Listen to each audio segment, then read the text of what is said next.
He woke up from a coma asking for one name, and his mother looked him in the eyes and told him she was gone. Married another man. Moved on without a second thought. He believed her. For 4 years, Jun Seo Kong buried that woman's name so deep inside his chest that he stopped saying it out loud, stopped letting himself dream, became something colder and harder than the man she had loved. He had no idea she was in London, raising their daughter alone. He had no idea the little girl sitting next to him on this flight, the one with the curls and his own eyes, was about to destroy every lie his mother had built. Like this video. Drop your city in the comments right now. I want to see exactly how far this story has traveled. The flight from Incheon to New York was delayed 47 minutes, and Jun Seo Kong spent every one of them standing at the floor-to-ceiling windows of the private terminal, watching rain drag itself down the glass. He had a coffee in his hand that he hadn't touched. His assistant, Min Jae, stood 3 feet behind him with a tablet and the specific practiced stillness of someone who had learned, over 4 years of close proximity, that there were moods you interrupted and moods you didn't. This was a mood you didn't. Junseo was 28 years old, and already people in certain circles described him the way they described weather systems. Not the man himself, just the consequences of him arriving. He was lean and dark-suited, with the kind of face that made strangers look twice on the street and then immediately wish they hadn't. There was something in the set of his jaw, the flatness behind his eyes, that communicated a very simple message. This is not a man who is available to you. He had not always been this way, but that was before, and before felt like a country he no longer held a passport for. Sir? Min Jae finally risked it. They're boarding. Junseo drained the coffee. Cold, bitter, he didn't flinch, and turned from the window. The business class cabin was half empty when he boarded, which was exactly how he had arranged it.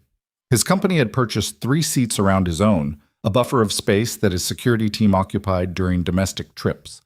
On international flights, he traveled lighter. 2 men up front, 1 in the row behind. Enough to manage anything that needed managing. He settled into 3A, accepted the whiskey the flight attendant offered, and opened the folder Min Jae had prepared for the New York meetings. Numbers. Acquisition targets. A shipping consortium that had been causing complications in Busan. He read without retaining any of it, which was unlike him. He kept thinking about the phone call that morning. His mother had called at 6:15 before he'd even left the hotel. She had called to remind him, again, about the meeting with the Park family next month. She had mentioned, again, that their daughter was educated and refined and very lovely, and that it was past time. She had not asked how he was sleeping. She never asked that anymore. He suspected she knew the answer. Jun Seoya, she had said, using his name the way she used to when he was a child, and she was about to tell him something she had already decided. You cannot carry grief forever. It is unbecoming. He had told her he would be late for his flight. She had not said goodbye. She rarely did. He was 40 minutes into the flight, whiskey untouched and the acquisition folder closed on his tray table, when he became aware that the seat directly across the aisle from him was no longer empty. He wasn't sure when it had happened. He'd been staring out the window at the clouds below, the particular flat gray of them, the way they absorbed light without giving any back. And when he looked forward again, there was a child sitting in 3C, buckled in with the careful efficiency of someone who had been taught exactly how to do this and took it seriously. She was young, 5, maybe 6 years old, black with an enormous cloud of dark curls pulled back into 2 uneven puffs that someone, probably not a professional, had attempted to tame with yellow scrunchies. She was wearing a yellow sweater to match, and she had a small backpack printed with what appeared to be cartoon planets in her lap. She was looking at the tray table in front of her with the focused expression of a person who had just been given a problem to solve and was confident she could solve it. He looked past her for an adult. There was a woman 1 row back, late 20s, same dark skin, the exhausted but attentive posture of someone functioning on not enough sleep who absolutely could not afford to let their guard down. She was watching the girl from the row behind with her eyes already traveling toward Junso, apologetic before the situation even required it. Sorry, the woman said, leaning forward slightly. Her English carried a slight accent he couldn't immediately place. She's fine. She wanted to see the clouds from closer to the window. Is that okay? I'll move her if it's fine, Junseo said. He went back to his folder. It lasted approximately 4 minutes. Excuse me. He looked up. The girl was watching him with the direct, completely unself-conscious gaze of a child who had not yet learned that staring at strangers was impolite, or who had learned it and made a personal philosophical decision to disregard it. Her eyes were very dark, very bright. She had a gap between her two front teeth. Yes, he said. What's in the folder? Work. What kind of work? He looked at her steadily. She did not blink. Business, he said. My mom does business, she said, apparently satisfied that this settled some question she'd been forming. She makes logos and pictures for people. Is that what you do? No. What do you do? Behind her, the woman, her mother's cousin, he would learn later, was making a small, pained face. Nyla, she said quietly. Sweetie. I'm asking, Nyla said, without looking back. She said it with the tolerant firmness of someone who had used that phrase before and expected it to land. Then she looked at Junseo again, waiting. He should have gone back to his folder. That was the reasonable response. He was a man who moved through the world generating a specific gravitational field of unavailability, and small children were no more exempt from it than anyone else. I manage things, he said instead. What things? Many things. She considered this. Like a boss? Something moved across his face that he stopped before it became anything recognizable. Something like that. My mom says bosses have to be really organized, Nyla said. She unzipped the Planet backpack and produced a small notebook, the spiral-bound kind, with a green cover, filled with what appeared to be drawings and lists in the oversized handwriting of someone who was still working out how letters were shaped. I'm organized too. I have a list of everything I want to see in Seoul. He had not expected Seoul. You're going to Seoul, he said. Mm-hmm. She was flipping through the notebook with the proprietary satisfaction of a curator showing off a collection. My Auntie Danny is taking me. She says I've been asking about Korea for so long that she got tired of saying maybe and finally just bought the tickets. She paused and looked up.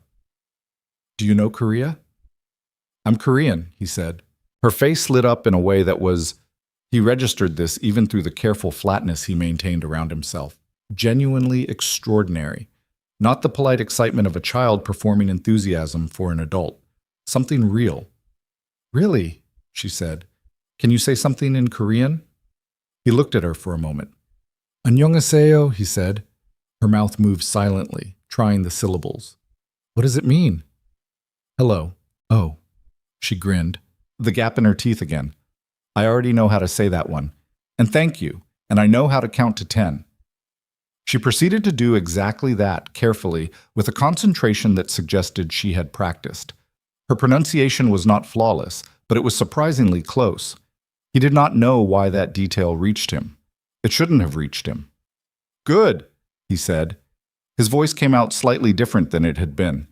He noted this, filed it somewhere. I really want to see the Han River, Nyla said, returning to her notebook, and Gyeongbokgung Palace. And I want to try tteokbokki because my mom says it's really spicy, and I like spicy things, but she says I don't, but I do. She frowned at the notebook. Also, there's this night market she told me about. She told me a lot of things about Seoul. Your mother has been to Seoul? She lived there. Neela looked up. For a while, before I was born. She doesn't really talk about it that much.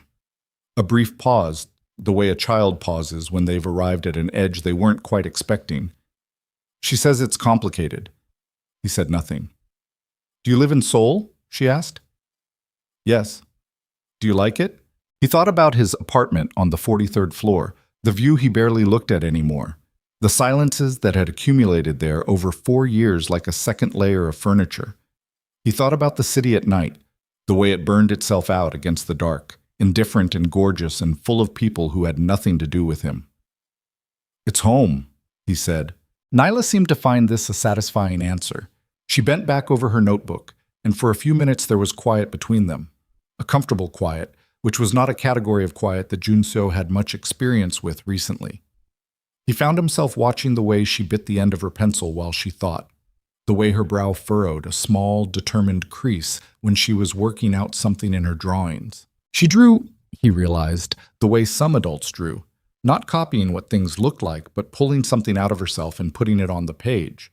The Han River from photographs she'd clearly memorized. The distinctive curve of Namsan Tower, small figures walking beneath it that she labeled, in careful letters, Mom, Me, Future. He looked away. Across the aisle, her aunt, Danny, had fallen asleep with a travel pillow wedged between her neck and the window. He could see the exact moment she'd gone under. The travel magazine open across her chest, her reading glasses still on.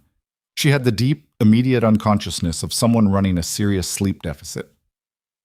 "Your aunt is asleep," he said, to no one in particular. "She does that," Nyla said, not looking up. "She has a busy job. She's a nurse." She paused, considering. "She says I'm the thing that keeps her young, but also the thing that ages her the fastest." "Those can both be true," he said. Nyla looked up at him at that, and there was something in her expression, a measuring quality, like she was revising some earlier assessment. "You're pretty smart," she said. He felt something shift in his chest, something he hadn't felt in a long time, and which he recognized and didn't know what to do with. "Thank you," he said. She went back to her drawing. He did not go back to his folder. The flight continued. Somewhere over the Pacific, the cabin lights dimmed and most of the passengers adjusted towards sleep. Nyla did not sleep. She exhausted her notebook, then produced from the Planet backpack a small pouch of colored pencils and a separate sketchbook, this one with a purple cover, and began drawing something new, something she was apparently keeping private because she angled the cover slightly away from him with the deliberate casualness of someone who thought they were being subtle. He let her think she was being subtle. He ordered another whiskey that he also didn't drink and watched the darkness outside the window. There was a particular hour of overnight flights that he had come to recognize over years of traveling between hemispheres. An hour where the normal suspension of international travel, the feeling of being between lives, became something more specific, more honest. He didn't have to be the man from the glass office in Mapugu. Didn't have to be what his name meant in certain rooms. He was just a person in a pressurized cabin 7 miles above the ocean, and no one who mattered could reach him here. It was the closest he got to rest. "Do you have kids?" Nyla asked, out of nowhere. He looked at her. She was not looking at him. She was still drawing, tongue at the corner of her mouth in concentration. "No," he said. "Do you want them?" "Nyla," said her aunt, who had apparently not been as deeply asleep as she appeared. Her voice carried the automatic practice quality of someone who had intercepted this specific conversational direction before. "That's personal, honey." "It's okay," Junseo said, and was mildly surprised to realize he meant it. He looked back at the darkness outside. "I don't know," he said. "I used to think I did." Nyla looked up at this, and there was something in her face, not quite pity, not quite sympathy, something more complicated and more intelligent than either, that reminded him for half a second of someone. He pushed the thought down before it could surface properly. "My dad doesn't know about me," she said. The words fell into the space between them with a specific gravity. He didn't know what to say. He was not generally a man who talked to children, and he was even less generally a man who talked to children about the subject of fathers, and he had absolutely no protocol for this. "I'm sorry," he said, because it was true. "It's okay." She said it in the same easy way she'd said everything, but there was something underneath it. Not bitterness exactly, not at this age, but the beginning of the category of thought that bitterness came from. "My mom says he doesn't know. She says it's not his fault, and it's not my fault, and it's not her fault either. She says sometimes life just gets complicated and people can't find each other, and you have to decide if you're going to be sad about it forever or if you're going to live anyway." She paused, then looked at her drawing. She decided to live. So I live too. Junseo Kong had negotiated with men who would kill without thinking twice about it. He had held himself together in hospital rooms and funeral parlors and across boardroom tables from people who wanted to see him flinch. He had survived a coma and the months of rebuilding after it and the specific devastating silence of waking up and reaching for someone who wasn't there.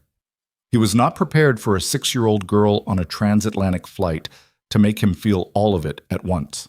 He reached for his whiskey, put it down again. "Your mother," he said carefully, "sounds like a strong woman."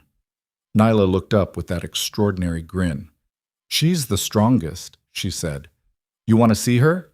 Before he could answer, before he could think about what he might say, Nyla had flipped open the purple sketchbook to a page near the beginning and turned it toward him. It was not a drawing. It was a photograph tucked into the inside front cover behind a piece of tape, the kind of casual archival system children develop. A woman, early 30s, dark-skinned and beautiful, with the same curls as her daughter pulled loose around her face. She was laughing in the photograph, not posed, not aware of the camera, head tilted back in the middle of something genuinely funny. And she was holding a drafting pencil in one hand and a coffee mug in the other, sitting at a desk surrounded by the organized, colorful chaos of a working designer's space. Junseo Kang did not breathe. He looked at the photograph for exactly 3 seconds. He knew because he counted them, later, trying to reconstruct the order in which his mind had processed what he was seeing. The line of her jaw, the way she held her shoulders, the angle of her laugh, the drafting pencil, the particular shape of the room around her. "That's my mom," Nyla said. "Her name is Amara." 3 seconds. Then the blood drained out of his face. He looked at Nyla, really looked at her. Not the way he'd been looking at her for the past 3 hours, with the passive attention he gave to things that were present but not relevant, but the way he looked at things that suddenly mattered. Her face. The line of her jaw that he had registered, somewhere in the back of his mind, as familiar without knowing why. The shape of her eyes. The way they were set. The particular fold at the outer corners, which he had never seen on a black child before because he had never seen it on any child before. He had seen it in a mirror, every morning for 28 years. "Nyla," he said. His voice came out strange. He heard it. She heard it too. She tilted her head at him slightly in the same way he realized that he did when something required recalibration. "How old are you?" "5," she said. "And a half. The half is important." "When is your birthday?" She told him. He did the math that he had not known he was about to do, and the number arrived in his chest like something dropped from a very great height. He gripped the armrest. Danny, who had been quietly, fully awake for the last 10 minutes, leaned forward from the row behind and said, in a voice that was low and careful and precise, "Nyla, baby, come sit with me for a little bit." "Why?" "Because I need a hug. Come on." Nyla looked between them with the quick, instinctive read of a child who knows something has shifted in the room without knowing what it is. Then she unbuckled herself, tucked the purple sketchbook under her arm, and climbed over the armrest into the row behind with the agility of someone who did this kind of thing regularly. Junseo sat very still. The photograph was still open in his mind. Amara, laughing at her desk, alive and real in what looked like a London flat from the light in the windows, from the particular gray-white quality of the afternoon outside. And his daughter had just climbed into the seat behind him, and his mother had told him that Amara had married another man while he was unconscious and couldn't find his way back to the surface.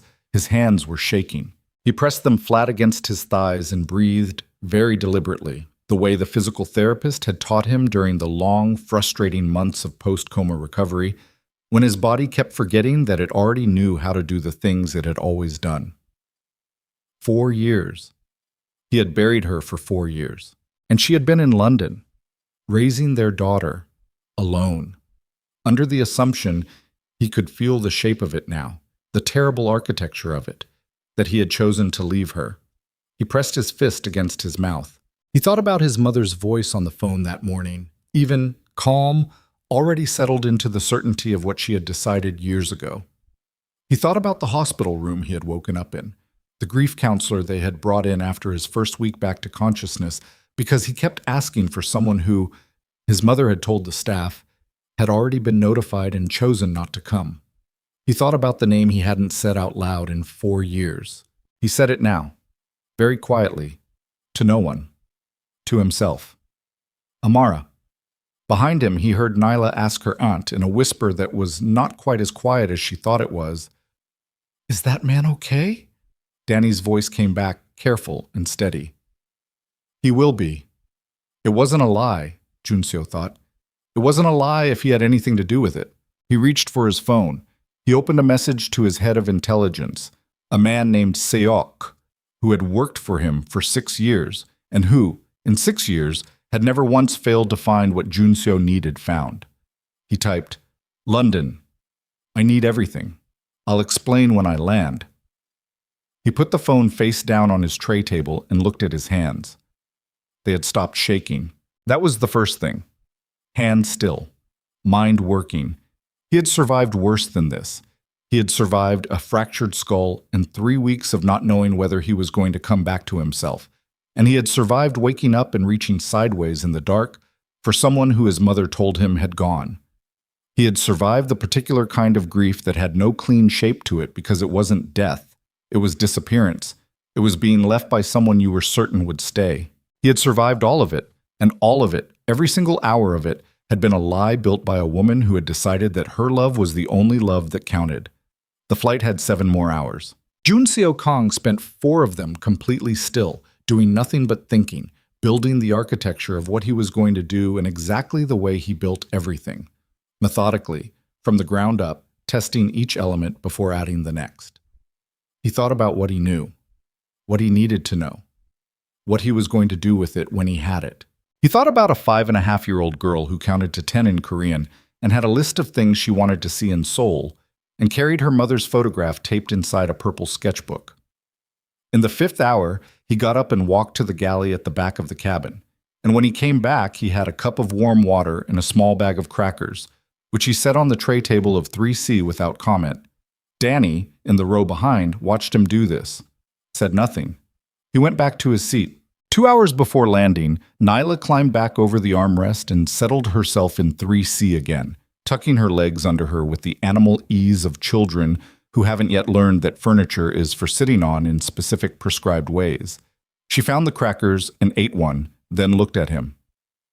"Thank you," she said. "Any time," he said.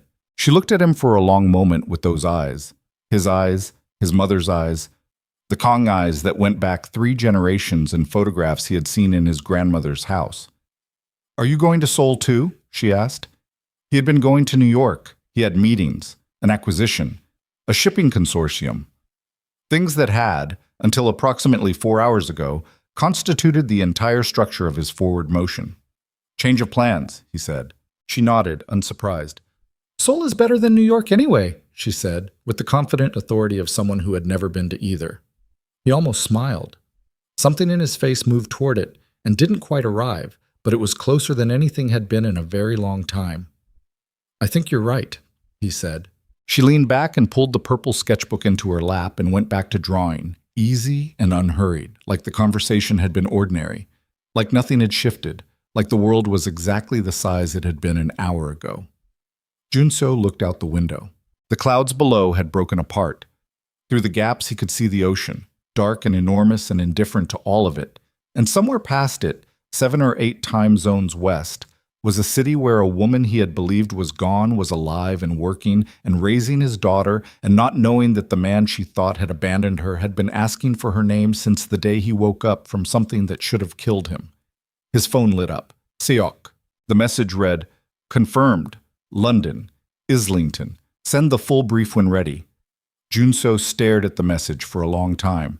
Then he typed back, "Get me on the next flight from Seoul to Heathrow, and find out everything about Madame Yeon's communications from the week of my accident.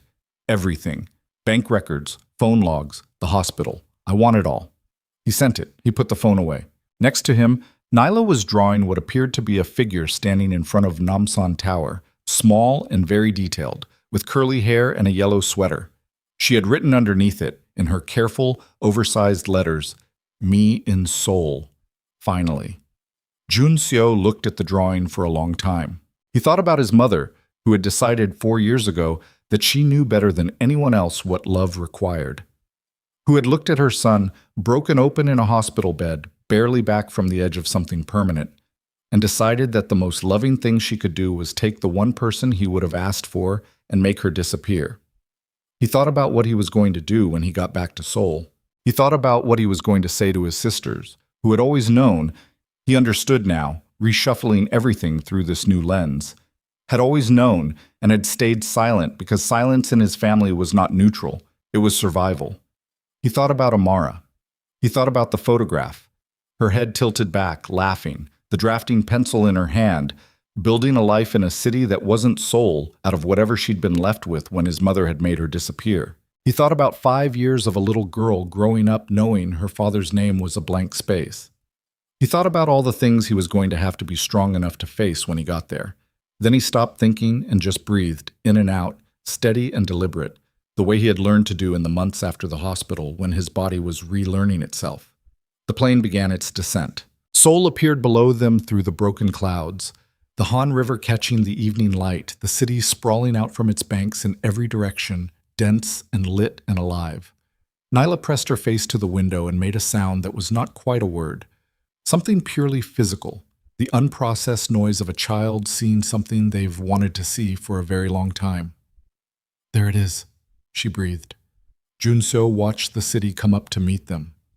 "There it is," he said. When they landed, he helped Nyla retrieve her planet backpack from the overhead bin. She thanked him with the same matter-of-fact gravity she brought to everything. Danny looked at him, a long, measuring look, the kind that nurses gave, the kind that had already taken inventory of everything you were showing and a few things you weren't, and said quietly, "She talks about Korea because Amara told her about it. Amara talks about it when she thinks Nyla isn't listening." He held her gaze. "I know," he said. "I'm going to fix it." Danny studied him for another moment. "Make sure you do," she said. "Not a request." He nodded. Nyla reappeared at his elbow, backpack on, yellow scrunchies slightly looser than they'd been at the start of the flight. "Bye," she said. "I hope Seoul is good for you too." Junseo Kong looked at his daughter. At the face he hadn't known existed 48 hours ago. At the eyes he saw every morning in the mirror. At the 5.5-year-old person who had been carrying a photograph of her mother through international airports and dreaming of a country she'd never been to, because something in her had always been trying to find its way back to the half of herself she didn't know. "It will be," he said. "I promise." He walked off the plane. He called his sister first, Yoon, the eldest, the one who had always been the worst liar. And when she answered on the second ring and said his name in a voice that already sounded like guilt, he said, very quietly, "Tell me everything. Tonight. I need you to tell me everything." There was a silence on the other end of the line. Then Yoon said, "I'm sorry, Junseo-ya," and her voice broke on his name, and that was when he understood that the silence had not been nothing. The silence had been everything, and it had been waiting 4 years for him to finally ask the right question. Yoon Kong lived in a narrow house in Mapo-gu, 12 minutes from the building where her brother ran the legitimate face of everything their family had built over 2 generations of careful, deliberate violence. The house had a small garden that she tended badly, and a kitchen that smelled like sesame oil, and the particular brand of anxiety that came from being the eldest child of Madame Yeon Kang, and knowing always exactly how much you were and were not allowed to say. Junseo arrived at 11:17 at night. He did not call ahead after the first call. He drove himself, something he almost never did anymore, having people for that, in the black car he kept in the private garage beneath his building, because he needed the 40 minutes between the airport and Mapo-gu to be completely alone. No Min Jae, no security, no one watching his face while he worked out what his face was going to do. He rang the bell once. Yoon opened the door before he could ring it again, which told him she had been watching from the window. She was 34, 2 years older than him, with their mother's posture and their father's eyes. The same eyes Nyla had. The same eyes Junseo saw in every mirror. The Kong eyes that apparently could not be diluted by geography, or time, or 5 years of a child being raised on a different continent. She looked at him, and she already knew that he knew. He could see it in the way her shoulders dropped. Not relief, not quite, but the specific release of a person who has been holding something for so long that their muscles have restructured themselves around the holding. "Come in," she said. He came in. She had tea on the table. She had been prepared for this. That meant she had been waiting for this, had always known, somewhere in the 4 years of her silence, that this night was going to come. He didn't know whether that made it better or worse. He sat down across from her at the small kitchen table and looked at his hands, then at her face. "How long?" he said. Not a question. Yoon wrapped both hands around her mug. "From the beginning," she said. The silence that followed was not empty. It had mass to it, texture, the weight of everything that had been unsaid across 4 years of phone calls and family dinners and the careful, practiced normalcy his family had constructed around the wreckage his mother had made. "Tell me," he said. She told him. It took 40 minutes. She spoke quietly, and she spoke precisely, and she did not look away from him except once. Near the middle of it, when she got to the part about the phone call, the call his mother had made to Amara while he was still in the ICU, while the swelling in his brain hadn't fully receded, and the doctors were still talking in percentages and probabilities, and Junseo was nowhere near the surface of himself. She looked away then, for exactly 3 seconds, and then she looked back. She told her you were awake, Yoon said, that you had asked for her. Which was true, you did. You said her name every time they brought you up, even a little bit. But then she told her you had said... She stopped, pressed her lips together, started again. She told Amara that you had said you didn't want her there, that you had said you wanted to end it, and you wanted her to leave Korea and not contact you again. Junseo did not move. And then, Yoon said, she told her that you were marrying someone else, someone appropriate, someone she had arranged. She told her it had been decided while you were unconscious that it was what the family needed and that contacting you again would only cause pain for everyone. She stopped. The kitchen clock was audible. The refrigerator. Somewhere outside, a car. Asatuumki? Amara called me, Yoon said.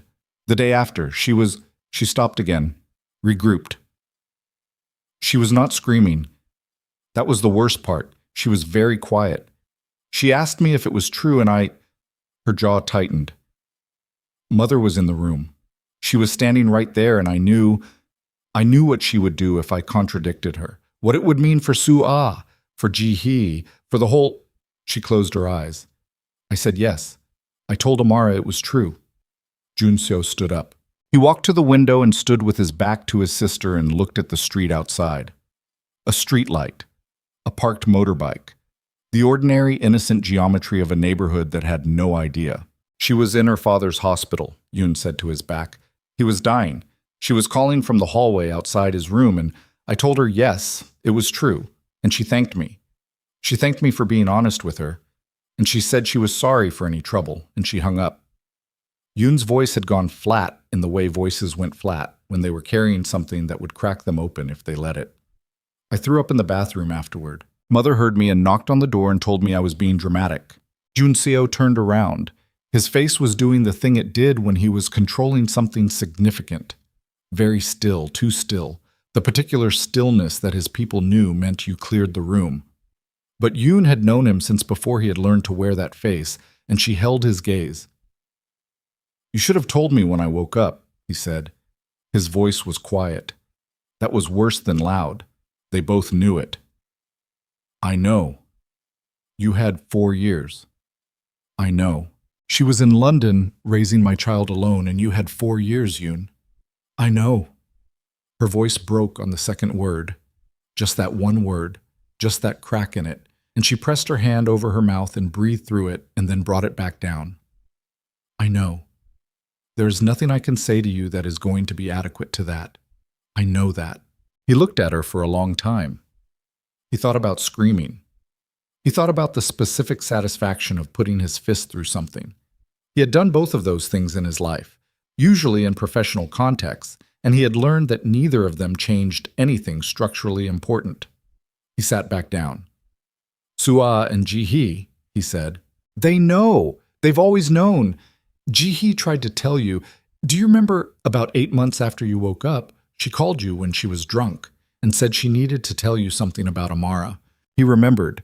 Ji-hee, his youngest sister, 21 at the time, calling him at midnight with the careful over-articulation of someone who had had 4 glasses of wine and was working up to something. He had cut her off. He had been in the middle of a crisis with the Busan operation, and he had told her they would talk tomorrow, and then tomorrow had come, and Ji-hee had been sober and silent, and he had not pushed it because he was not, at that time, in a condition to have the conversation he now understood she had been trying to start. He pressed the heel of his hand into his eye socket and breathed. Does anyone outside the family know? He said. Seok, Yoon said. I think.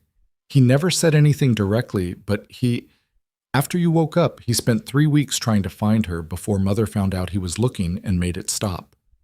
She paused. He may have found her and stayed quiet. Junseo pulled out his phone, opened the message thread with Seok, looked at the reply from the airport, London, Islington, confirmed, and understood now exactly how fast that confirmation had come.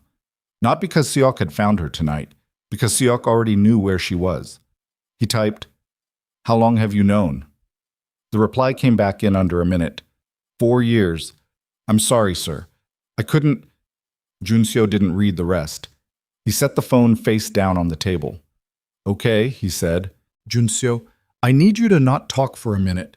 She didn't talk. He sat in the silence of his sister's kitchen, and he thought about a woman he had loved with the specific, unguarded completeness that he had only ever managed once in his life. Because he was not a man built for half measures, he went all the way in or he didn't go at all.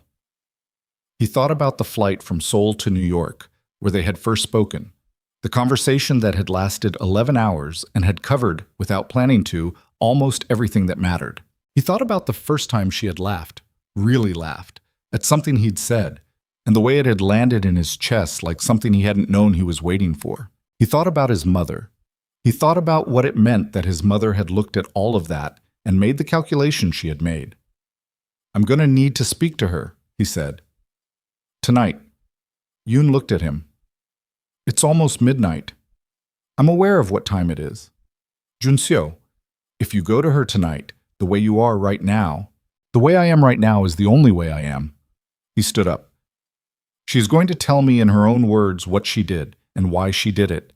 And then I'm going to make some decisions about what happens next, but I need to hear it from her. Yoon stood too. And if she denies it? She won't, he said. She's not stupid enough to deny it now. She's known this was coming. She's probably been preparing for it. He was right, as it turned out. He simply hadn't understood yet what her preparation looked like. Madame Yeon Kong lived in the house where Junseo had grown up. A large traditional-style house in Seongbuk-dong, walled, gated, the kind of house that communicated, without stating it explicitly, that the people inside it had made decisions that other people lived within. He had bought it for her 5 years ago, upgrading from the apartment in Gangnam, where they had lived when he was a teenager, because he had wanted her to have something permanent, something that said they had arrived. He used his own key. The front room was lit. She was sitting in the main chair, not the sofa, the chair, the one that had always been specifically hers, with her hands folded in her lap and her back straight, wearing a dark robe and no expression that told him anything. She looked like a woman who had been waiting and who had decided, in the waiting, exactly what posture she was going to hold. She looked like a woman who had already won an argument she hadn't started yet. Sit down, she said. No, he said. A pause. A very small adjustment in her expression. Not surprise, she didn't do surprise, but something adjacent to it. He did not as a rule say no to her in her own house. That was a pattern that went back further than he cared to examine. Tonight was a different night. You spoke to your sister, she said. Not a question. I did. Then you've heard one version of events. I've heard what happened, he said. What I want to know from you is why. She looked at him steadily.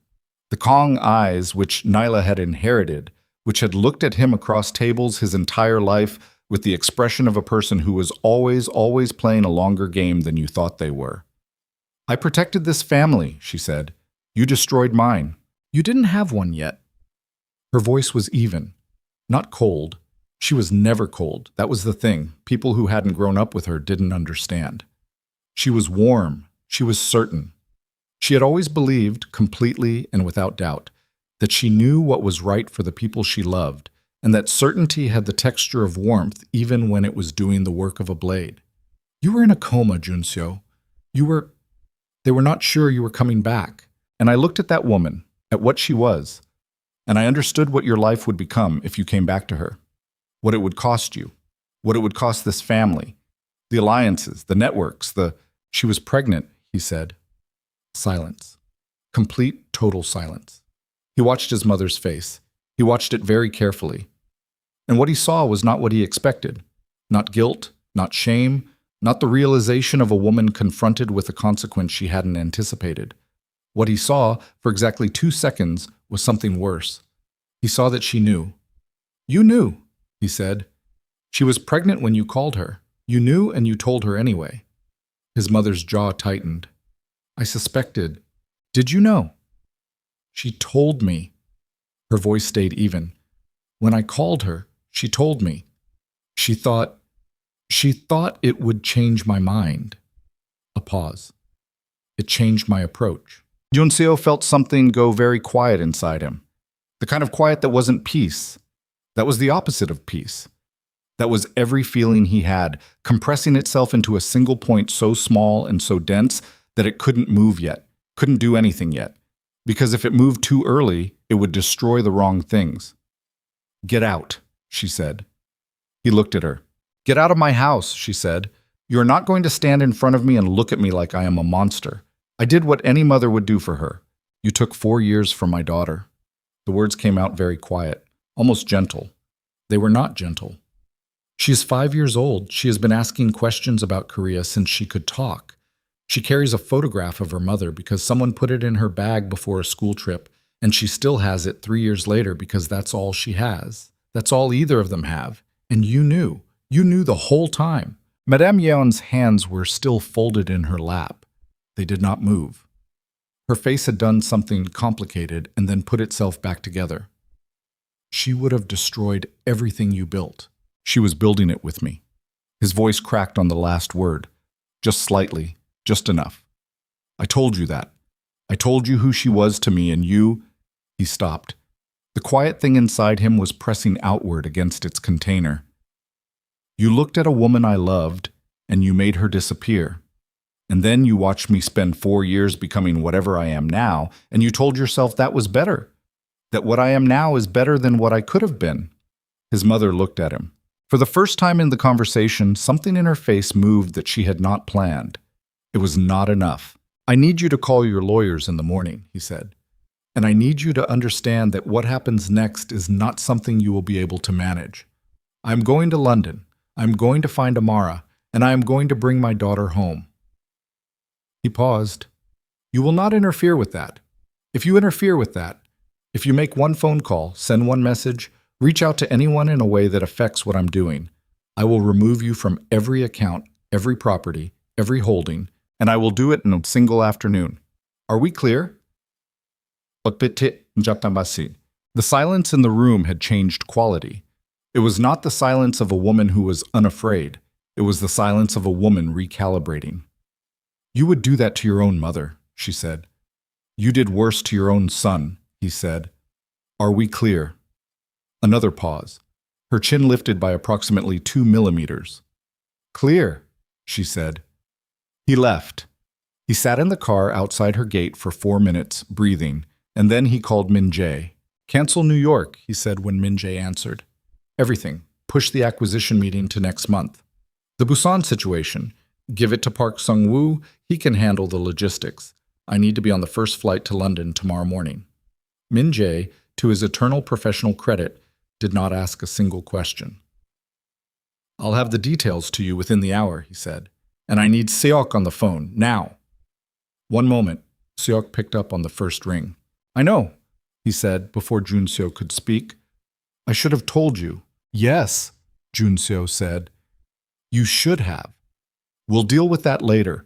Right now, I need everything you have, her address, her workplace, her daily patterns. I need to know if she has security concerns, if anyone in our network has touched her life in any way, if there's anything I need to know before I walk up to her door. A pause. And I need to know if she's... He stopped, pushed through it. If she's alone, if there's someone. A beat. She's alone, Seok said. Has been, as far as I can determine. There's no one.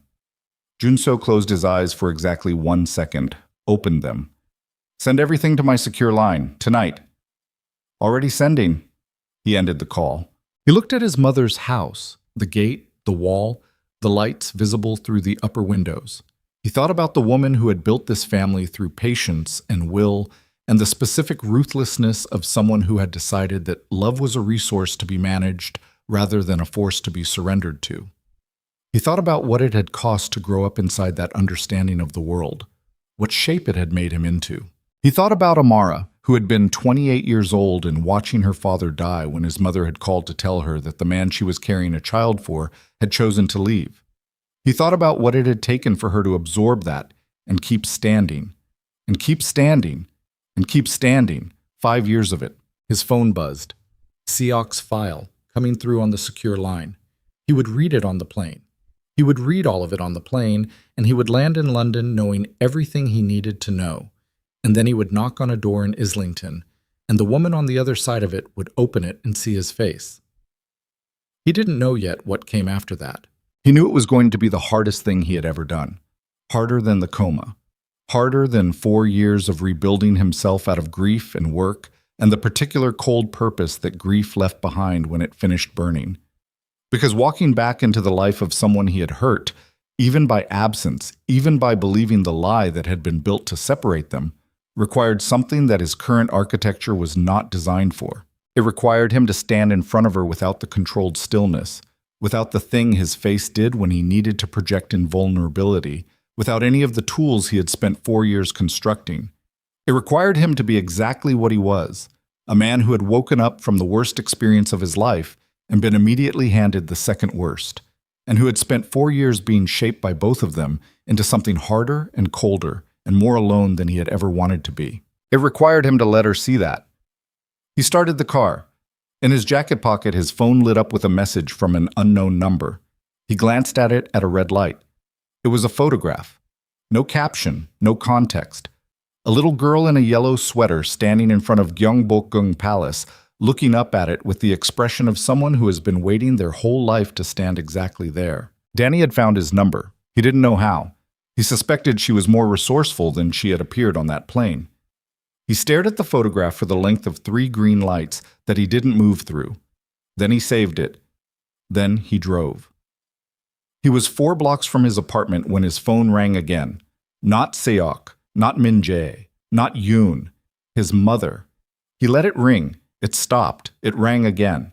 He was about to let it ring again when something, instinct, 4 years of reading situations, the specific animal awareness of a man who had survived by knowing when something had changed, made him answer.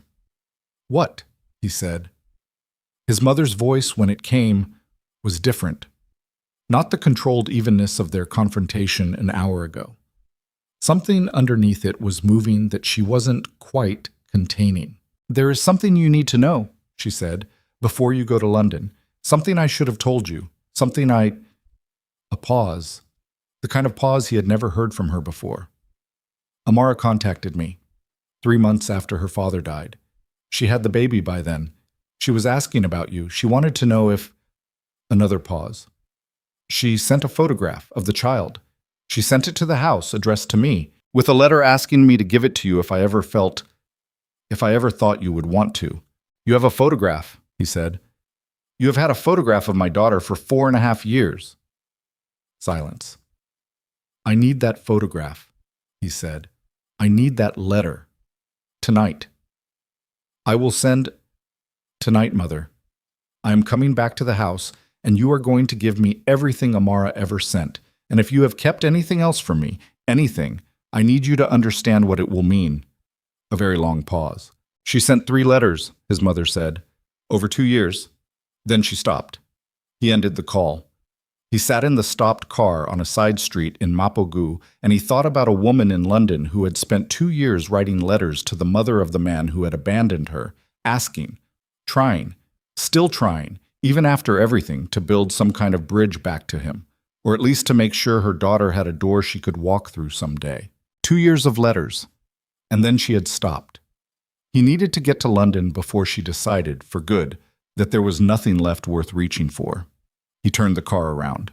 The letters were in a lacquered box. Junseo had not known what to expect when he walked back into his mother's house at 1 a.m. Some part of him had been prepared for denial, for a further negotiation of reality, for his mother to have found, in the 40 minutes since their phone call, some way to reframe what she was handing over. She was extraordinary at reframing.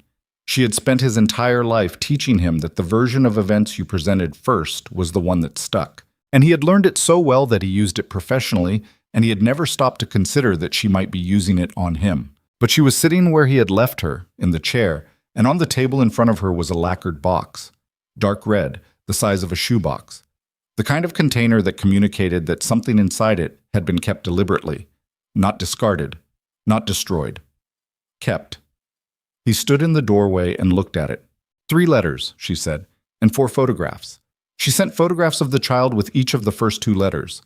The 3rd letter had no photograph. She paused. I think by then she stopped herself. He crossed the room and picked up the box. It was lighter than it should have been for what it contained. He registered this, the physical fact of it, how light 4.5 years felt in his hands. And then he put it under his arm and walked back out. He did not speak to her again that night. He read the letters in the car, parked outside the gate, under the orange wash of the streetlight. He read them in order. She had dated them, of course. Amara dated everything, had always been meticulous about marking time. It was something he had loved about her, the way she treated the recording of moments as a form of respect for them. The first letter was dated 11 months after his accident. Nyla was 2 months old. The handwriting was different from what he remembered. Still hers, still the same strong slant, but compressed somehow, like she was trying to take up less space on the page than she needed. She had not written it to wound him. That was the thing. Reading it, waiting for the part where the grief curdled into accusation, he kept not finding it. She had written it to inform. She had written it the way a person wrote something they needed to put outside themselves before it consumed them from the inside, carefully, with the specific dignity of someone who had decided that whatever happened next, they were not going to be a person who sent ugly letters. She told him about Nyla. She described her. The curls, the way she grabbed things, the particular sound of her when she was unhappy, which was loud and non-negotiable. She said she wasn't writing to ask for anything. She said she understood that he had made his choice and she was not asking him to unmake it. She said she just thought he should know he had a daughter. She said her name was Nyla. She said she had his eyes. He read that line 3 times. The second letter was 6 months later.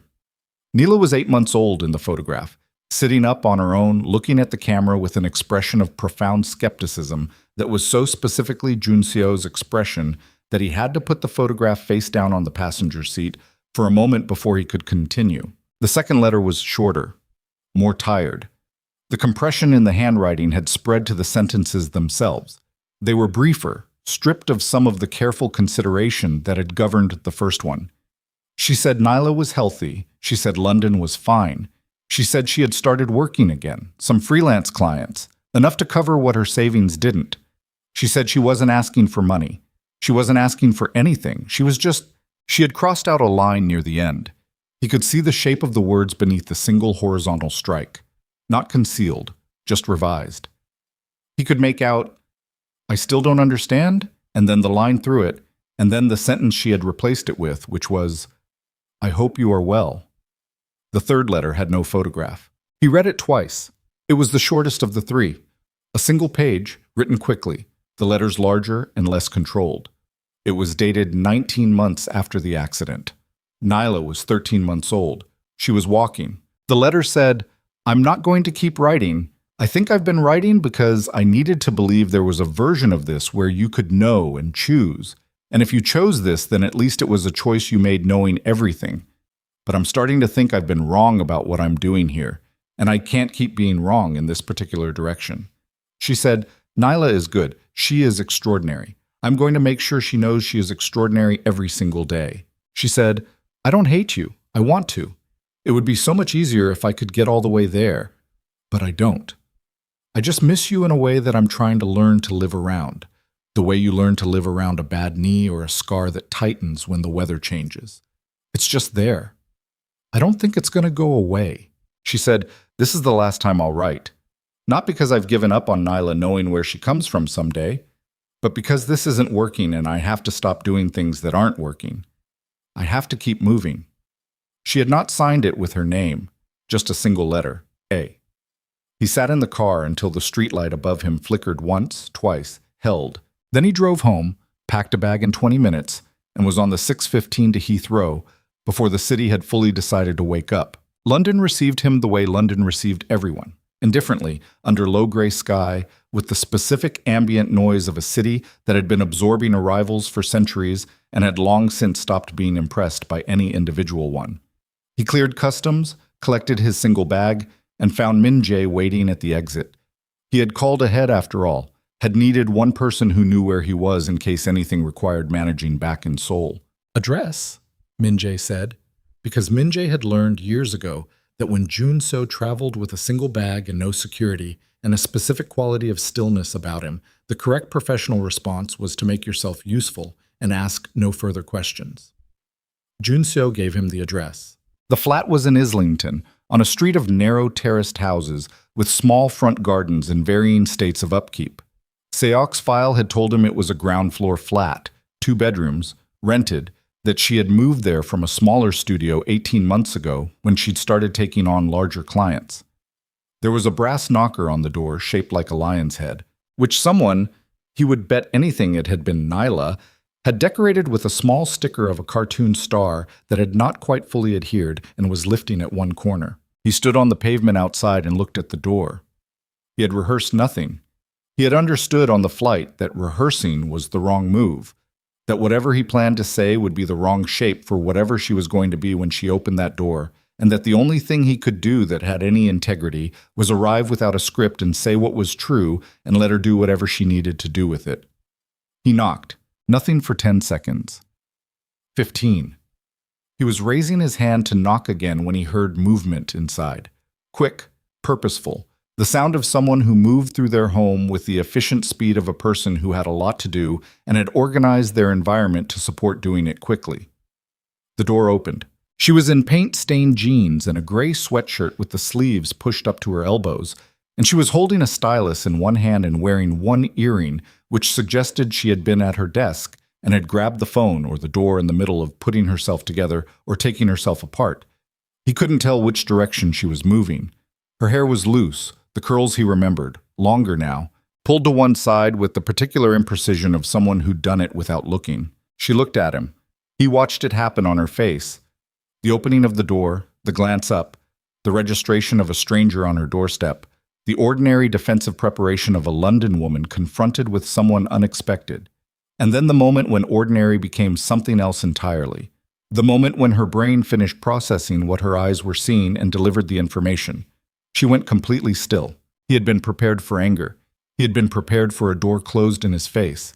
He had been prepared for a great many responses that the human body could produce when confronted with a person it had grieved for and restructured itself around the absence of. He had not been prepared for the sound she made. It was not a word. It wasn't quite anything. A breath that had something broken inside it. A sound from somewhere below language. The noise a person made when the body responded before the mind had decided what the response was going to be. "Amara," he said. "No," she said. Her voice was different from what he remembered. Steadier, lower, with a quality that had not been there 5 years ago, and that he recognized as the particular register people arrived at after they had absorbed something very large and kept living anyway. "No, no. Please. How did you find—" She stopped. Her hand on the door frame had gone white-knuckled. "How did you get this address?" "I need to explain. You need to—" She stopped again. Something moved through her face. Not the grief he had expected. Not the specific soft devastation of the letters. Something harder, more current, the thing that lived on the other side of grief when grief had had 5 years to calcify. "You need to go. You need to leave." "I met Nyla," he said. The silence that followed was a different kind of silence from the ones he'd inhabited in the last 48 hours. Amara's hand came off the door frame. She straightened up by about half an inch. Her face went through something complex and private, and then it came out the other side into an expression that he had no category for. Not because it was unreadable, but because it was too readable, too many things at once. The stylus in her hand was trembling. She looked down at it, seemed to notice this, and closed her hand around it. "Where?" she said. "On a flight. She was with your cousin. I didn't know. Amara, I swear to you, I didn't know she existed until she showed me your photograph." Something moved in her jaw. "My photograph," she said. "In the purple sketchbook. She has it taped inside the front cover." He watched her face shift when he said that. something cracking in it, something that she immediately moved to contain. She told me her name. She told me her birthday. He stopped, found his voice. She counted to 10 in Korean. She has a list of everything she wants to see in Seoul. Amara turned away from the door. She walked into the flat, leaving it open. He understood this as an invitation and stepped inside. The flat was small and extraordinarily alive. The walls were covered in prints and sketches and color studies and the particular beautiful disorder of a designer's home where the work had colonized the living space. There were books stacked in columns that had become load-bearing. There was a child's drawing stuck to the refrigerator with 4 different magnets. A woman and a smaller figure, stick arms, enormous curls, labeled Mommy and Me in the oversized, confident letters he now recognized as Nyla's handwriting. There was a mug on the counter with a lipstick mark on the rim. It was the most inhabited space he had been in 4 years. She was standing at the kitchen counter with her back to him, both hands flat on the surface, breathing. "She's not here," Amara said. "She's at school. In case you were—" She stopped. "She doesn't know. She doesn't know anything about you except that you exist somewhere. I didn't tell her your name." He absorbed this. "Okay," he said. "Okay," she repeated. And there was something under it that was not at all okay. That was the opposite of okay. That was 5 years of holding a shape together that was not the shape she'd wanted to hold. "You want to tell me what you're doing in my house? My mother, I know what your mother did." She turned around. He looked at her face. She had been crying. Not now, but recently, in the last hour, the specific redness around the eyes that faded slowly. Her expression was not what he'd expected. It was not grief. It was not the soft, devastated openness of someone who had been waiting. It was sealed, controlled, the face of someone who had learned, at some cost, to govern themselves. "Danny called me," she said, "last night. She told me you were on the plane. She told me about what you saw in Nyla. She told me you'd probably come here." Her chin lifted slightly. "I've had all night to think about what I would say to you." "What did you decide?" he said. "I decided I'm not ready," she said. "I decided that you showing up at my door is—" She closed her eyes briefly, opened them. "I spent 2 years writing letters to your mother, Junseo. Do you know that?" 2 years. She never replied. "I didn't know if she was giving them to you and you were choosing not to respond, or if she was— I didn't know. I just kept writing because I needed to believe I was doing everything I could." She pressed 2 fingers to her mouth, took them away. "And then I stopped because I had to, because I was going to lose my mind if I didn't." "She kept them," he said. "She kept all of them. I read them last night." Amara looked at him for a long moment. "Last night," she said very quietly. "I went back to Seoul after the flight. I confronted her. She had a box. She had kept everything you sent. The letters, the photographs." He watched her face do something he couldn't stop. The impact of it, physical, like something landing. "I read them at 1 a.m. in a parked car outside her gate, and then I packed a bag and got on the first flight out." The kitchen was very quiet. "You didn't know," she said. "Not a question. Working through it. I woke up from the coma asking for you. She told me you'd married someone else while I was unconscious, that you'd already moved on." He said it plainly, without inflection, because inflection would make it too much, and he needed to get through it. "I spent 3 months trying to find you after I recovered. I had Seok looking. She found out and shut it down." He paused. "He knew where you were, for 4 years. He couldn't tell me either." Amara put her hand over her mouth, kept it there for a moment, then brought it down. "She told me you asked her to end it," she said. "She said you woke up, and the first thing you said was that you didn't want me there, that it was over." Her voice was steady. The steadiness was the most devastating thing about it. "I was in a hospital hallway. My father had 2 weeks left. I was—" She stopped.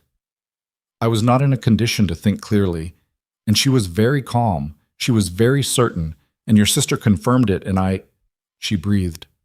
"I believed it." "I know," he said. "You can't just—" She turned away, turned back. "You can't just come here and tell me it was all a mistake and expect—" "I don't expect anything," he said. "I'm not here with expectations.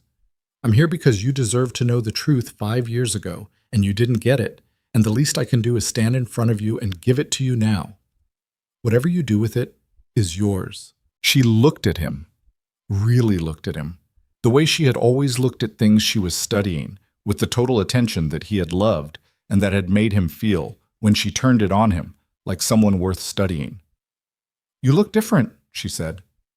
"I know. Harder." "Yes. That's what 4 years of being wrong does," she said, not unkindly, just accurately, with the precision she had always had. Her eyes moved over his face. "I look different too. You look—" He stopped himself. She waited. "You look like someone who kept moving," he said, "like you said you would." Something shifted in her face, very small, very carefully contained. "Junseo," she said, his name in her voice. He had not heard it in 4 years, and the sound of it was so physically immediate that he had to work to stay where he was, to not close the distance. "I need you to understand something. Whatever happened, whatever your mother did, whatever was taken from us, I am not the same person I was. I have built a life. I have built it carefully, and it works, and Nyla is good, and I am—" She stopped. Her voice had found an edge. "I'm not going to let someone walk back into it and destabilize everything I've held together, even if that someone is—" She didn't finish that sentence. "I know," he said. "I'm not asking you to let me walk back into it. I'm asking you to let me explain. All of it. And then whatever you decide, I'll respect it." A long pause.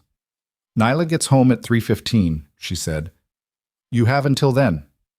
He nodded. She moved toward the kitchen counter, reached for the kettle with the automatic motion of someone buying herself a task to perform while she recalibrated. He watched her fill it, set it on its base, stare at it. Then her phone buzzed on the counter. She glanced at it. Something changed in her face. A very fast, very controlled response. The kind of response that came from a person who had learned to read bad news quickly and not let it show. "What is it?" he said. She looked at him. She looked at the phone. She looked at him again. "It's from a number I don't recognize," she said. It says I should ask you why you really came to London. It says the acquisition your company is closing this week isn't in New York. It says the target is a media holding group that owns 2 digital agencies." She paused.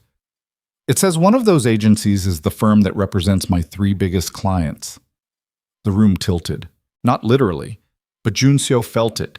The specific internal lurch of a person whose understanding of the situation has just been rebuilt without their consent around a structural element they didn't know was there. "That's not why I came," he said. "Is it true?" she said. The acquisition. He thought about the folder on the plane, the acquisition targets, the shipping consortium, the subsidiary list that Minji had prepared and that he had not properly read because he had been too preoccupied with the New York meeting. The New York meeting that was about the media group. He thought about whether there was a subsidiary list in that folder that he had not read to the end. "Let me call Min Jae," he said. "Is it true?" she said again. Flatter this time. He took out his phone, dialed. Min Jae answered in 2 rings. "The Harlow Group acquisition," Junseo said without preamble. "The subsidiary holdings. Full list." He heard Min Jae pulling it up. The sound of keys. Then Min Jae reading. Company names, registration numbers, the dry inventory of corporate structure. And somewhere in the second tier of holdings, a name that Junseo had never registered because he had not known it mattered. Okafor Creative, London-based, boutique digital design. He ended the call. Amara was watching him. She had set the stylus down on the counter, and she was watching him with the specific quality of someone who has already begun building the next version of the story they're living and is simply waiting for the last piece to confirm the shape. "It's in the subsidiary list," he said. "I didn't know." "You didn't know," she said. "Amara, you didn't know that the company you are in the process of acquiring owns the contracts of almost every major client I have." Her voice was very controlled. The control was worse than anything else. "You show up at my door with this story about your mother and the letters and your daughter, and you didn't think to check. I didn't come here for the acquisition. I came here because of Nyla, because of you. The acquisition is a separate—" "Nothing about you is a separate," she said. "That's what I forgot." Nothing in your world has clean lines. Everything connects to everything else, and I am standing in my kitchen trying to figure out if the man in front of me is the person I thought I knew, or if he is—" She stopped. Her voice had cracked just slightly on the last word. Just enough. She pressed both hands flat on the counter and looked at the kettle, which was beginning to build toward boiling. "I think you should leave," she said. "Amara, I think you should leave, and I think I need to call my solicitor, and I think—" She stopped, breathed. "I need you to not be in my kitchen right now. I can't think when you're in my kitchen. I can't. I need you to go." He did not move immediately, not because he was ignoring her, because he was looking at her. And what he saw was a woman at the exact edge of something, a woman who had built a life out of composure and was holding on to it with everything she had. And the thing she was most afraid of was not him specifically, not the acquisition, not even the lie. It was hope. She was terrified of what happened inside her if she let herself hope again. He understood that, more than he could say without making it worse. He walked to the door. He stopped in the doorway with his hand on the frame, and he said, without turning around, "I'm going to fix the acquisition. I'm going to remove your company from the subsidiary holdings before the deal closes. You'll have it in writing by tomorrow morning." Silence. "That doesn't fix anything else," she said. "No," he said, "it doesn't. But it means that whatever you decide, however this goes, it's not because I took something from you. You get to decide from a place where nothing of yours is at risk." He paused. "That's all I can give you right now. The choice back." He walked out.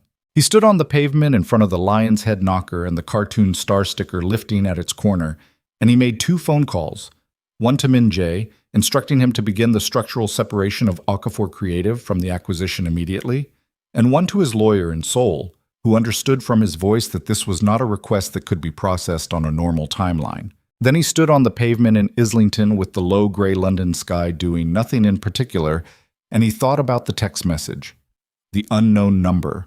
The person who had known the acquisition detail, had known Junseo was in London, had known Amara's number. Someone who wanted to destroy this before it started. Someone with access to his business files and her contact information, and enough of a stake in the outcome to act the night before he knocked on her door. He thought about who that person could be. And then, with the specific cold clarity that had replaced emotion in him over 4 years of running an organization where trust was a liability and information was a weapon, he understood exactly who had sent that message. The only person who had always known everything. The only person who had all the pieces. His phone rang. Unknown number. He answered it. "I thought you should know," his mother's voice said, "that I still have options you haven't considered. And if you continue down this path, I will use them," his mother said. "Every option I have. You should understand that before you make any more decisions." Junseo stood on the pavement in Islington and listened to her voice and felt something settle into place inside him. Not anger, not the hot, disorganized thing that anger was, but something colder and more precise, the way water found its level regardless of the shape of the container. "Tell me what you think your options are," he said. A pause. She had not expected that. She had expected, he understood, the version of him she had been managing for 28 years. The version that absorbed her certainty and restructured itself around it. That heard the implication of consequence and calculated what compliance would cost versus what resistance would cost. And usually found compliance cheaper. She had not updated her model of him. "The Harlow Group deal closes in 72 hours, she said. "Your signature is required on 3 documents. If those documents are not signed, the consortium pulls out and you lose the Busan shipping access you've been negotiating for 14 months. A pause measured, the pause of someone who has rehearsed this. "I also have correspondence between you and the Zhang family from 18 months ago regarding the Incheon port arrangement, correspondence that certain regulatory bodies would find very interesting." He breathed. Once. Twice. "You went through my files," he said. "I have always had access to your files. You gave me that access 6 years ago when I was managing the family accounts, and you never revoked it." Her voice was patient, instructive, like she was explaining something to someone who should have known better. "I am not trying to destroy you, Junseo. I am trying to protect you from a decision you are making from sentiment rather than sense. You're trying to keep me away from my daughter. I am trying to keep you away from a situation that will cost you everything you have built. I built it for her." The words came out flat, stripped of everything except the fact of them. "I built all of it for her. Did you not understand that? Did you think I went harder after the accident because I had become a different person? I went harder because I was trying to build something worth coming back to. Something worth—" He stopped, caught himself. "You don't get to use my work against me. Not this." "The correspondence, send it to whoever you want," he said. "I'll deal with what comes." Silence. Real silence this time.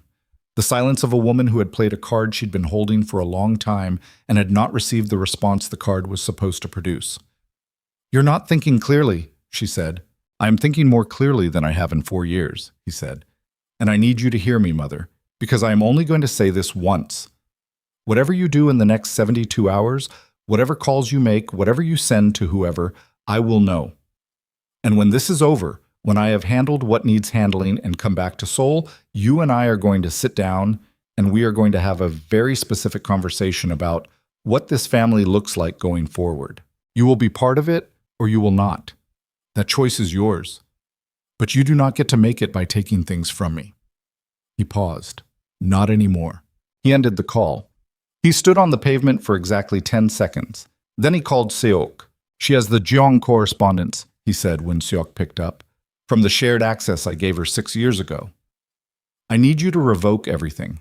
All access, all permissions, the family account visibility, everything. And I need it done in the next 20 minutes. Then I need you to get ahead of whatever she's planning to do with it. Call Director Lim's office, tell them we're doing a voluntary disclosure review, get our legal team on it tonight." "That's going to be expensive," Seok said. "I know. And complicated. I know. Do it anyway." A pause. Then, "Yes, sir." "And Seok." He looked at the door, the star sticker. "Whatever happens over the next few days, whatever she tries to use against me, I need to know that the people around Amara Okafor are not touched. Her clients, her contracts, her flat, her daughter's school. Nothing goes near any of it. That's the line." "Understood." He put the phone away. He looked at the door for a moment longer. Then he walked. He needed to move. He had always needed to move when his mind was working at this pitch. The physical act of it, the concrete contact of his feet against pavement, gave the thinking somewhere to go. He walked east along the street, turned north, kept walking, his jacket insufficient for the London chill that had settled in with the afternoon, not minding it, actually preferring it. The cold, something real and immediate in contrast to everything else. His mother had access to the Jeong correspondence. He turned this over as he walked. The Jeong correspondence was not catastrophic. He had documentation on his end that contextualized it, that reduced it from what it looked like to what it was, which was a port access negotiation that had crossed certain lines, but had not crossed the specific lines that regulators most cared about. It was manageable. It would cost him time and legal fees and some carefully managed conversations, and it would be manageable. What it would not be was nothing. He was calculating the full shape of it, the timeline, the exposure, the people he needed to call, the sequence of defensive moves, when his phone buzzed with a message from an unknown number. Not his mother's unknown number, a different one. The message contained a photograph. It was a photograph of a woman and a child leaving a school, a brick building, a low iron gate, a stretch of London pavement exactly like every other stretch of London pavement. The woman was Danny. The child, in a yellow coat with the planet backpack, was Nyla. The timestamp on the photograph was 40 minutes ago. He stopped walking. He looked at the photograph for 3 seconds, and in those 3 seconds, his entire internal architecture rearranged itself around a single, absolute point. He called Seok back. "Someone is watching Nyla's school," he said. "I need to know who. I need to know now. And I need someone physically at that school in the next 15 minutes. I have 2 men in London. They can be 15 minutes, he said. That's all." He turned around and walked back the way he'd come, faster. Not running. Running was a flag. Running changed the dynamic of a street in ways that were not useful. But fast, with the specific purposeful stride that moved people out of the way without requiring him to ask. He called Danny. She answered on the second ring. "You got the photo too," she said immediately. "You got one?" Same unknown number, same timestamp. Her voice was controlled but close to the edge of it. We're inside. I pulled her out of after school. We're in the main office with the door locked. I told the secretary there was a family emergency. Stay there, he said. I have people coming. 2 men, Korean. They'll identify themselves as working for Kang Group. Don't let anyone else in. Junseo, her voice. What the hell is happening? My mother, he said, simply, because that was what it was, finally, at its center. Silence on the line. Then, I need to call Amara. I'll call her, he said. Another pause. She told you to leave. I know. She's in a fragile place right now. What you coming back at her with is Danny. He was 2 blocks from the flat. Someone sent her a photograph of your location with Nyla. I need to call her. The pause this time was very short. Call her, Danny said.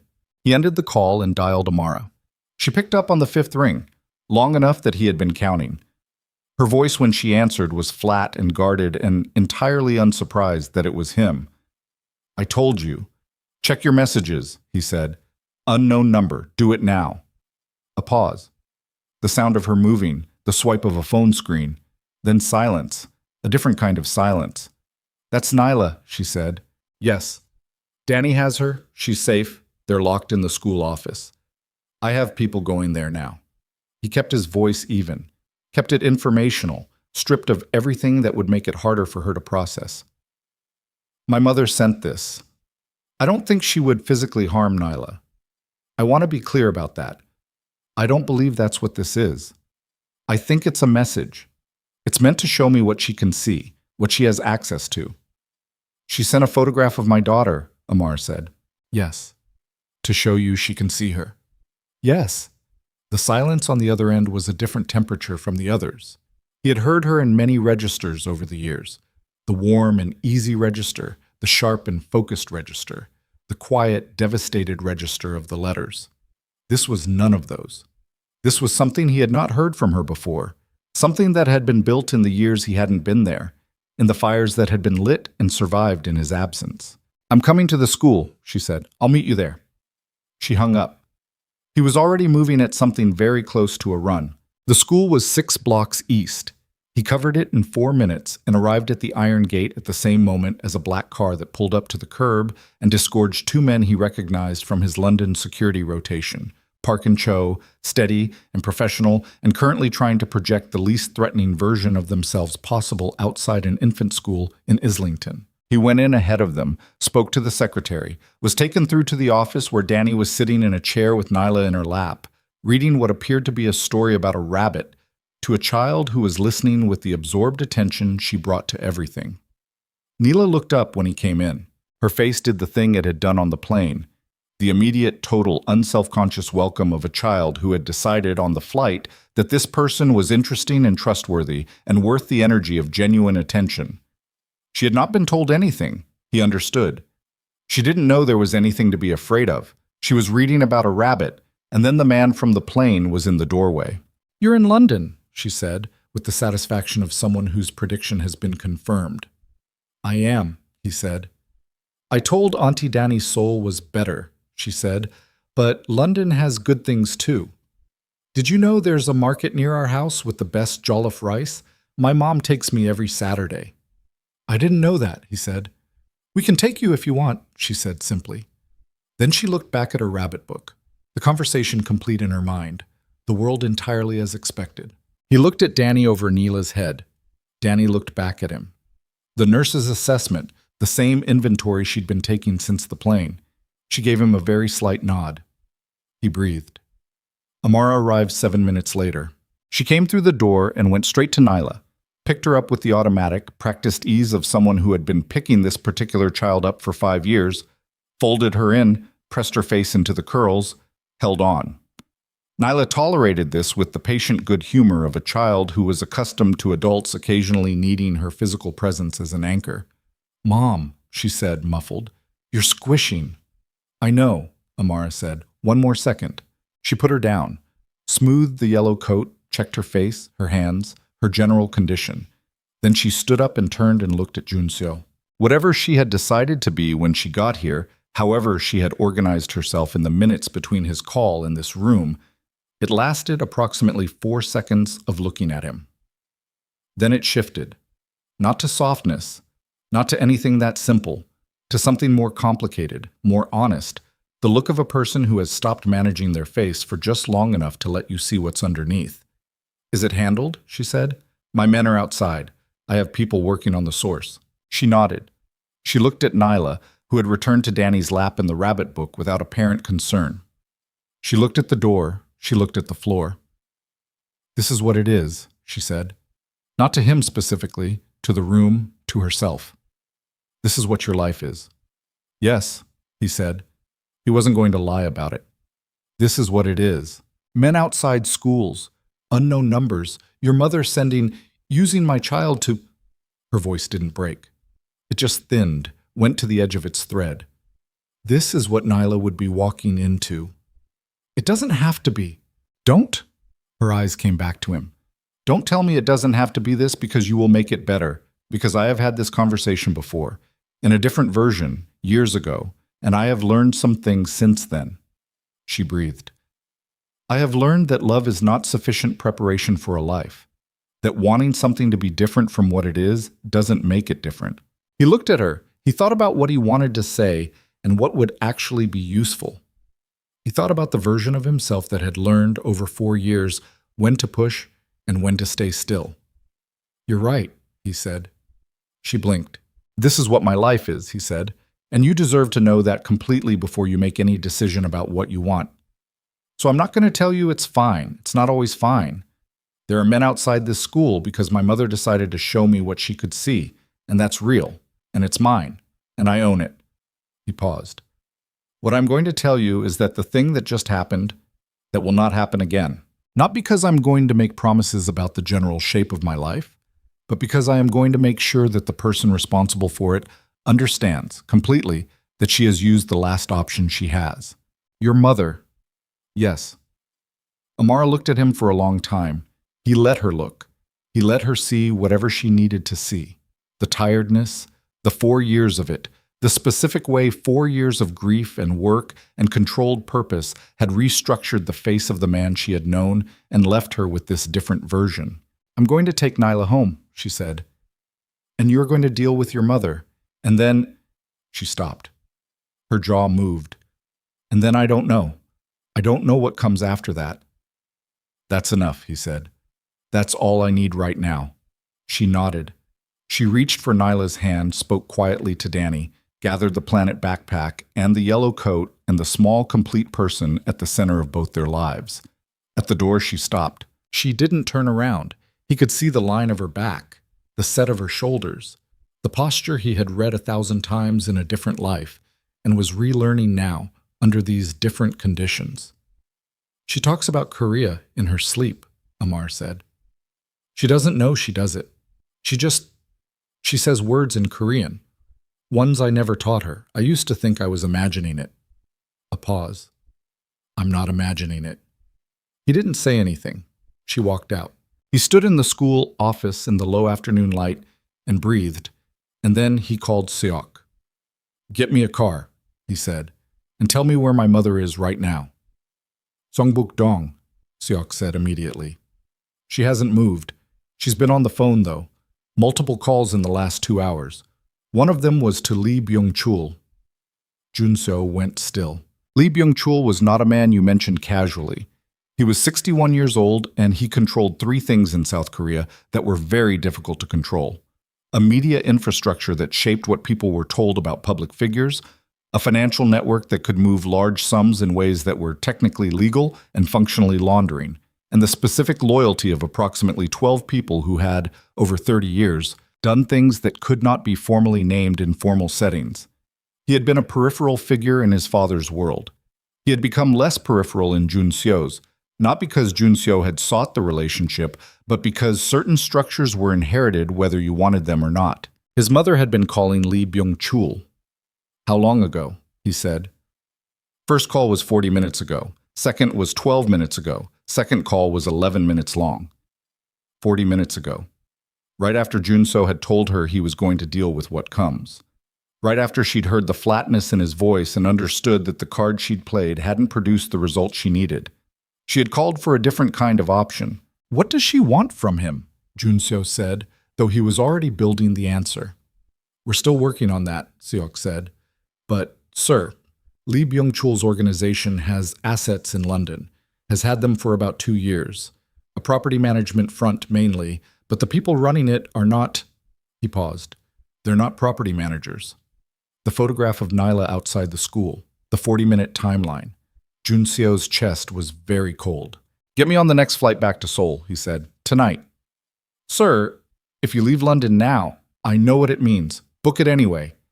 He was already walking, through the office, past the secretary who looked up with mild surprise, through the front door of the school into the gray London afternoon. And Seok, whoever Lee Byung-chul has in London, I need to know their names, their locations, and what they've been doing for the last 48 hours. All of it, before I land. That's going to require… I know what it's going to require. Use whatever you need to use. He stood on the pavement outside the school. Park and Cho were still at the gate. He looked at them. One of you stays on the school, he said. The other stays on the Okafor flat in Islington. Until I tell you otherwise, you do not leave either location. Understood? They understood. He called Min-jae. The Harlow Group deal. I need the full acquisition structure on my secure line in the next hour.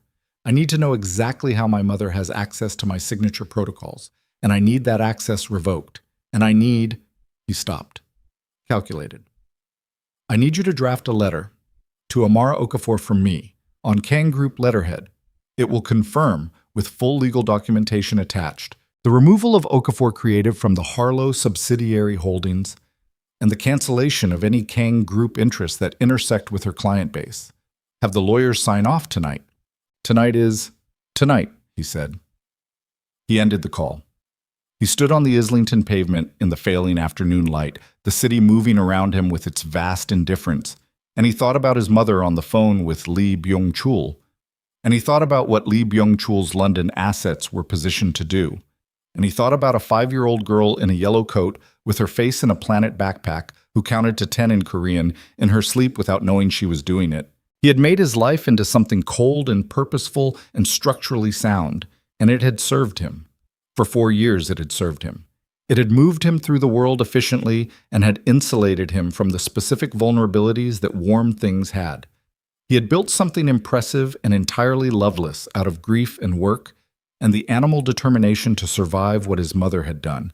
And he had been, in the way that people who have given up the things they wanted most were sometimes able to be, functional. He was not going to be functional anymore. Not in that way. Not that particular brand of function that was actually just a very elaborate performance of being fine. He was going back to Seoul to sit across from his mother and from Lee Byung-chul, if it came to that, and make clear, in whatever language they required, that the era of him being a thing that could be managed was over. That the version of him who absorbed her certainty and restructured himself around it had not survived the coma. That what had come back from the coma was something she should have been more careful with. His phone buzzed. Amara. He looked at the notification. Not a call. A message. It said, "The letter from your lawyers. Is it real?" He looked at it for a moment. Min-jae was fast, but not this fast. She hadn't received the formal letter yet. She had received something else. He typed back. What did you get? The reply came immediately. Email. From your legal team, Kang Group, documenting the removal of my company from the acquisition. Timestamped 4 minutes ago. Min-jae was apparently faster than he'd given him credit for. He typed, "It's real. You'll have the full documentation with signatures within the hour. No Kang Group interest touches your work. That's done." A long pause. Long enough that he put the phone in his pocket and was 2 steps toward the car before it buzzed again. He took it out. She had sent 3 words. "Thank you." And then, after a line break, as if she'd added it separately, as if it had arrived from a different part of her. Be careful. He stood on the pavement in Islington, London, England, with those 2 words on his phone screen, and felt something in his chest that had not been there in a very long time. Not hope exactly. Something beneath hope, the ground that hope was built on. He got in the car. "Airport," he said. The car pulled out into London traffic, and he sat in the back with Seok's file open on his secure phone and the city moving past the windows and the full shape of what was waiting for him in Seoul building itself out in his mind. The meeting with his mother, the question of Lee Byung-chul, the acquisition, the correspondence, the 72-hour window inside which his mother believed she still had leverage. His phone rang. Not Seok, not Min Jae, not Amara. Lee Byung-chul. Junseo looked at the name on the screen for exactly 2 seconds. Then he answered. "You've been busy," Lee said. His voice was the same as it had always been. Comfortable, unhurried, the voice of a man who had never in 61 years had to raise it to make a point. "Your mother asked me to reach out. She thought perhaps a conversation between you and I might be more productive than the one you two have been having." "And what," Junseo said, "does my mother imagine you can offer me that she can't?" A pause. The comfortable, unhurried pause of a man settling into a chair. "Perspective," Lee said, "and a reminder. The Busan operation, the Incheon arrangement, the networks your father built, and that you have been managing for the past 6 years, none of that exists in isolation, Junseo. None of it is solely yours. There are people who have an interest in its stability, people who become concerned when the man managing it appears to be, making personal decisions that compromise his judgment." "My judgment is fine," Junseo said. "Your mother believes—" "My mother," Junseo said, "has been making decisions on my behalf since I was born and calling it protection. I'm done with that arrangement." A pause. "I'll be back in Seoul in 12 hours. I think we should meet." Another pause. Longer. "I think so too," Lee said. There was something in his voice now, not quite a threat, something adjacent to it. The sound of a hand placed on a table with more weight than a casual gesture required. "I'll have my people reach out to your people about a location." "My office," Junseo said. 10 a.m. tomorrow." He ended the call. The car was on the motorway now, the city thinning out around them, the gray sky going darker at its edges. He sat with the phone in his hand and the weight of what he had just committed to sitting square across his shoulders. Lee Byung-chul in his office at 10 a.m. meant he had approximately 13 hours to build a position from which he could sit across from one of the most dangerous men in his world and tell him, directly, that there was a new arrangement and it was not negotiable. 13 hours to become, fully and without reservation, the version of himself that could do that. He opened a message to Yoon. "I need you and Ji-hee and Soo-ah," he wrote. "My office. Tonight. When I land." Yoon replied in under a minute, "We'll be there." Then, "Is it bad?" He thought about how to answer that. Then he typed, "It's the end of something and the beginning of something else. I need my sisters with me for both." He put the phone in his pocket. Outside the car windows, London was releasing him, the city receding into its own density behind them, the motorway opening up ahead. He thought about a school in Islington with a star sticker on the door. He thought about a woman who had written 3 letters over 2 years and then stopped because she had to keep. He landed in Seoul at 6:14 in the morning. The city was doing what Seoul did at that hour, burning itself awake, the Han River catching the first flat light, the expressways already filling with the purposeful traffic of a city that did not believe in easing into things. He watched it from the window of the car and felt, for the first time in 4 years, something that was not dread when he looked at it. Not relief? Not yet. Something quieter. The specific feeling of a man who has finally identified the problem and is now, at last, moving toward it directly instead of around it. Yoon was waiting in his office with Ji-hee and Soo-ah when he arrived at 6:45. They were sitting on the long couch along the east wall, the 3 of them in various states of hastily assembled presentability, with the specific physical language of people who have been waiting in the same room long enough to have run out of things to say to each other and arrived at the quieter country beyond conversation. Ji-hee had a coffee she wasn't drinking. Soo-ah was 26, the youngest, and she had the reddened eyes of someone who had been crying recently and was not going to mention it. He looked at his sisters. They looked at him. "I'm not going to ask you to apologize," he said. "I know why you stayed quiet. I know what you would have done."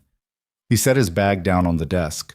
"I need you to tell me everything you remember about Lee Byung-chul's relationship with her, every conversation you overheard, every name, every meeting, all of it."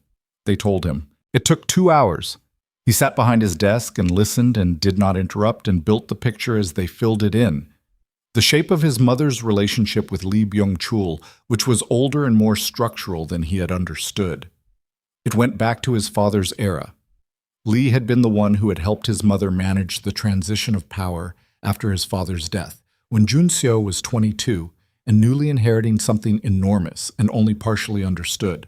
Lee had been the architecture behind certain arrangements that had stabilized the organization in those early years, and his mother had maintained that relationship, had maintained it in her own name through her own channels, as her own insurance against the possibility that her son might one day make a decision she couldn't manage through other means. He had been 22 when his father died. He had been 24 when he first started building the organization into what it was now. He had been so focused on building it that he had not noticed what his mother was building alongside it. He should have noticed. He filed that, added it to the accounting of things he was going to carry forward. At 8:45, he sent his sisters home. He told Yoon to take the other two to her house and stay there until he called. He told them not to contact their mother. At 9:15, he called Seok. "Lee's people in London," he said. "Tell me. 3 men operating through the property management front in Southwark. We have names and locations. One of them has a record in Japan. Assault, 2 counts, both settled out of court." A pause. "We don't have evidence they were directly involved in the photograph of Nyla's school, but the timing and the location, it's enough to know the connection exists," Jun-seo said. "I'm not taking it to a court. I'm taking it to Lee. And if Lee decides the conversation is not worth having, then we'll find out what that means." He looked at his desk, the clean surface of it, the few things he kept there. A paperweight his father had used, a photograph, not of a person, of the Han River at night, taken from the window of this office. He had never understood, until this moment, why he had kept that photograph, what he had been looking at in it. "Make sure everything is ready. If this conversation goes badly, I need the Jong correspondence managed. Voluntary disclosure. Cooperative posture. Have our people at the regulator's office by noon. Boris Zhan Xuan. And the Harlow acquisition? Cancel it," he said. "The whole thing. I don't need Busan access badly enough to close a deal that was contaminated before I understood what I was signing." A pause. "That's 14 months of work. I know.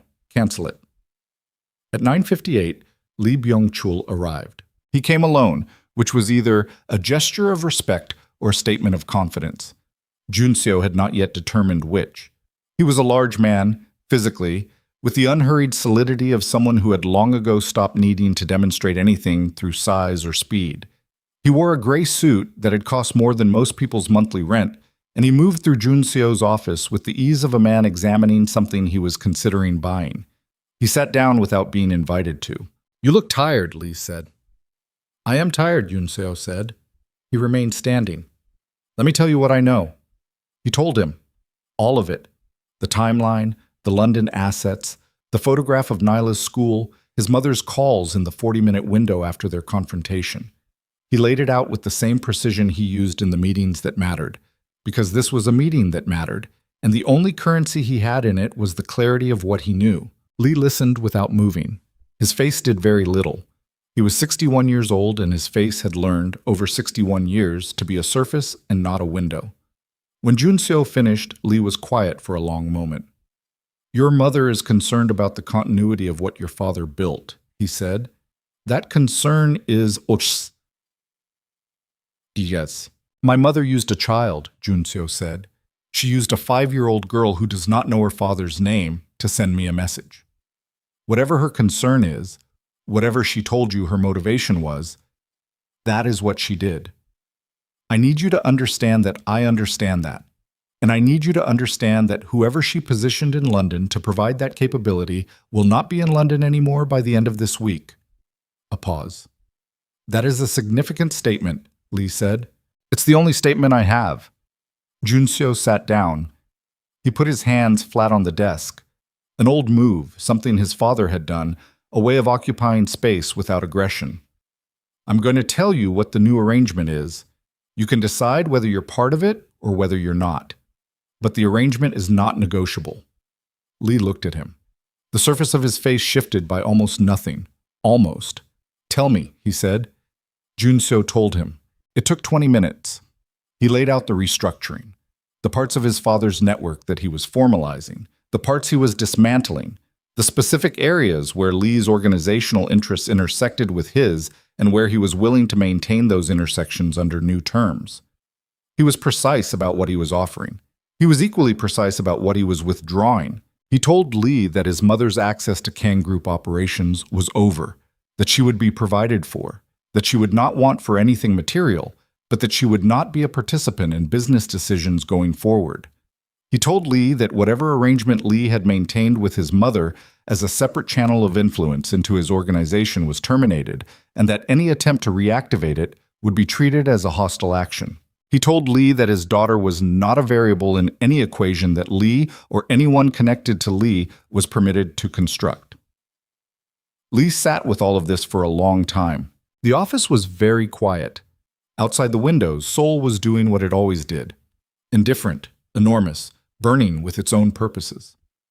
Somewhere in Islington, London, a woman was at her desk with a drafting pencil and the morning light coming through windows Junseo had never seen. Somewhere, a 5-year-old girl with yellow scrunchies was walking into a school where 2 of his people stood outside the gate and did not know why, and was probably already telling her teacher something remarkable. "Your father," Lee said finally, "was a man who understood that relationships were the structure, and that structure was everything." "My father," Junseo said, "is not here." Another pause. Lee looked at his hands, then at the desk, then, for the first time in the meeting, directly at Junseo, not the surface assessment he'd been running since he arrived, but something that went a level deeper. "The child," Lee said, "she's yours." "Yes." "And the woman." "That's not your business," Junseo said, with respect. Something moved in Lee's face, something that was not quite a smile and was not quite anything else. The expression of a man recalibrating the version of someone he has been managing for years and finding that the new version requires different tools. "All right," Lee said. Junseo waited. "The London people will be recalled," Lee said. "That was—" He paused. "Your mother was more specific in her request than I fully understood at the time. That will not be repeated." "No," Junseo said. "It will not. The restructuring you've outlined." Lee stood, straightened his jacket with the precise, habitual motion of a man who had been straightening expensive jackets for decades. "Some of it I can work with. Some of it will require further conversation." "My office is available," Junseo said. "New terms." Lee nodded. Once, the nod of a man who had made a decision and would not revisit it, which was, in the world they inhabited, the closest thing to a handshake that counted. He left. Junseo sat in his office alone for 4 minutes. He looked at the Han River photograph. He looked at his hands. Then he called Seok. "It's handled," he said. "London people are being recalled. Make sure our men stay on the flat and the school for another 48 hours until we confirm they're gone." He paused. "And pull the Jeong disclosure from the regulator. We won't need it." "The acquisition?" "Cancelled. Send the formal notice to the Harlow Group today." "Yes, sir." A pause. "Sir, your mother is at the house. She's been calling the office." Junseo looked at the window. "Tell her I'll be there this evening," he said. He spent the day working, not the performative work of a man filling time, the real kind, the kind that needed doing. The restructuring he had outlined to Lee translated into the actual documents and decisions and calls that made it real. He worked through lunch without noticing he'd missed it. Min-jae appeared at 2 with food that he ate without registering what it was. At 4:15 his phone buzzed with a message from Danny. "London people are gone. I don't know how you did that, but the 2 guys outside the school just got in a car and left. Your men's still there, though." Nyla asked one of them if he knew any Korean games. He apparently taught her something called gongi. She's obsessed. He read this twice. Then he typed back, "Tell her it's called gongi, and I'll bring her a proper set." Danny replied, "She wants to know if you're coming back to London." He looked at that for a long moment. Then he typed, "Tell her I'm working on it." He went to his mother's house at 7 in the evening. She was in the kitchen, not the chair this time. The kitchen, standing at the counter making tea with the automatic practice movements of a woman who had made tea in this kitchen for 30 years. and who continued to do so now because the body maintained its habits even when everything else was in free fall. She heard him come in and did not turn around. He sat at the kitchen table, the same table he had eaten at as a child, done homework at, watched his father read the newspaper at on the few mornings when his father had been home and unhurried. The table was older now. It showed it. She poured 2 cups and brought them to the table and sat down across from him. They looked at each other. Her face was different from the last 2 times he had seen it. The controlled certainty was still there. That was structural, that went all the way down. That was not something a few hard days was going to dismantle. But underneath it, something had shifted. Something that had always been in motion inside her had arrived somewhere and stopped. "Lee called me," she said. "I know." "He told me the terms." "Yes." She wrapped her hands around the cup. He noticed her hands, older than he expected them to be somehow, the hands of a woman who had done a great deal with them, who had held things together with them for 30 years in ways that were not always visible. "I did what I thought was right," she said. "I need you to understand that. I am not going to tell you I was wrong to love you the way I loved you. I am not going to apologize for that." "I know," he said. "What I will tell you—" She stopped. Her jaw moved. "What I will tell you is that I underestimated what it would cost. I understood it as a business decision, a structural decision. I was not thinking about a child. When she told me she was pregnant, I thought about what it would mean for the family, and I did not—" She stopped again. Her eyes, looking at the cup, were doing something complicated. "I did not think about who she would be. The child." "Nyla," he said. His mother said nothing. "Her name is Nyla," he said. "She is 5 years old and she counts to 10 in Korean, and she says it in her sleep. She has a list of things she wants to see in Seoul. She has your eyes." He paused. "Your eyes and her mother's curls." His mother's hands on the cup tightened. She did not look up. "I am not going to ask you to fix this," he said. "There are things that are too broken to fix.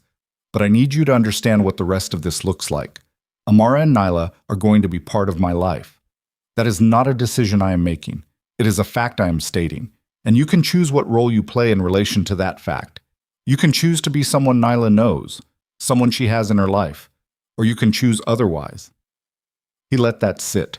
"But you do not get to choose for anyone else anymore. That part is over." A very long silence. His mother looked up. Her eyes, when they met his, were dry. She was not a woman who cried easily, and she was not crying now, and he did not need her to. He was not there for her grief. He was there for her understanding. "Will she—" She stopped, tried again. "Will Amara—" "That is up to Amara," he said. "I can't promise you anything about Amara. I haven't earned the right to make promises about her yet." He looked at his mother steadily. "But I can tell you that she is a woman who wrote 3 letters to you over 2 years when she had every reason not to. She was not trying to punish you. She was trying to build a door." He paused. "You kept them. You didn't destroy them. I think some part of you knew that mattered." His mother looked at the table. "I kept everything she sent," she said quietly. "Every photograph, every letter." A pause. "I looked at them. More than once." He said nothing. "She is—" His mother's voice had gone to somewhere he had not heard it before. "In the photograph she sent, with the child. She looks like—" She closed her eyes briefly. "She is very beautiful, the way she holds her." "Yes," he said. "She is." The kitchen was quiet. The clock on the wall measured the quiet in the same units it had always used, indifferent to what was being rebuilt or dismantled inside it. "What do you need from me?" his mother said. "Right now." He looked at her. "A phone call. To Amara. Your own words, not a script, not managed. Just what you actually want to say to her. Whatever that is." He paused. "She deserves to hear it from you." His mother said nothing for a long time. Then, "I don't know if she'll take my call." "I think," he said carefully, "that she will, if you make it." He left her there and drove home through Seoul at night, the city at full burn, the river lit below the bridges, the streets moving with the ordinary lives of people who had no idea that anything had shifted tonight. He rolled the window down, which he never did, and let the city in. The noise and the cold and the particular smell of soul in autumn, which he had not let himself simply breathe in years, because breathing a city in meant being part of it, and being part of something meant being available to lose it. He had been unavailable for 4 years. He thought he was done with that. He called Amara from the car, parked in front of his building. It was past midnight in Seoul, which made it late afternoon in London, and she picked up after 3 rings with the sound of background noise he couldn't immediately identify. Outdoor air, wind maybe, traffic at a distance. "Where are you?" he said. "The Saturday market," she said. "The one with the jollof rice." A pause. Nyla's been telling everyone about her Korean friend from the plane. The woman at the dumpling stall gave her a free one. He sat with that image for a moment. The market, the dumplings, the child working a free sample out of a vendor through the pure charm of her own enthusiasm. "Is she okay?" he said. "Hey, she's perfect," Amara said. And there was something in her voice when she said it. Not performance, not the managed steadiness of a woman presenting competence, but the real thing, the full, warm weight of someone telling you the most true thing they know. She has always been perfect. I don't know how, but she has. She gets it from her mother, he said. A pause. "Junseo," she said. Careful. "I know," he said. I'm not pushing. I just want to." He stopped, found the words that were actually true. "I want you to know that whatever happens next, however long it takes, I'm going to be someone worth knowing. For her, and I'm going to be worth knowing. That's what I'm working on." A long pause. "That's a very different thing to say," she said slowly, "than what I expected you to say." "I know. Most men in your position would say they'd changed, would make promises." "I know." He looked at the building in front of him, his building, the life he had made of 4 years of grief and work. "I'm not making promises I haven't earned. I'm just telling you what I'm doing. You can watch or not watch. You can decide what it means when you see it." Another pause. Longer. He heard Nyla in the background, her voice, bright and carrying, saying something to someone about gongi with the authority of a recently converted expert. "She wants to come to Seoul," Amara said. "She has wanted to come to Seoul since before she knew the word for it. I've been trying to figure out what that meant, whether I was brave enough for it." "Are you?" he said quietly. A pause. Wind on the line. The market. "I'm getting there," she said. He sat in the car and the city moved around him, and the river was somewhere in the dark to the south, and the weight of 4 years of everything sat in his chest, not gone, not resolved, but changed. The way the weight of something changes when you finally pick it up and carry it correctly instead of dragging it. 3 weeks later, Amara and Nyla flew to Seoul. He met them at the airport. He stood at arrivals with his hands in his jacket pockets, not with Min Jae, not with Seok, not with anyone, just himself, in a coat that was insufficient for the cold, waiting. The board clicked through arrivals and he watched it and did not check his phone. Nyla came through the doors first, ahead of Amara, ahead of Danny, who had come with them, walking with the purposeful stride of someone who had a list and a plan and was ready to execute both. She was wearing the yellow coat, the planet backpack, and the expression of a person arriving somewhere they have been trying to arrive at for a very long time. She saw him. She stopped walking. Amara, 2 steps behind her, looked up and saw him and stopped too. Something moved across her face. Not surprise, she'd known he was coming, but something else, the reality of the thing versus the idea of it. Nyla looked at him, and then she looked at her mother, and then she looked at him again, with the quick assessing intelligence that she brought to every situation. "Did you bring the gongi set?" she said. "In the car," he said. She grinned, the gap-toothed grin, the full thing, the one that did something to his chest every single time. "Good," she said. She walked forward and took his hand with the complete, uncomplicated naturalness of a child who had made a decision about a person and saw no reason to be uncertain about it. He looked at Amara over Nyla's head. She was looking at their joined hands.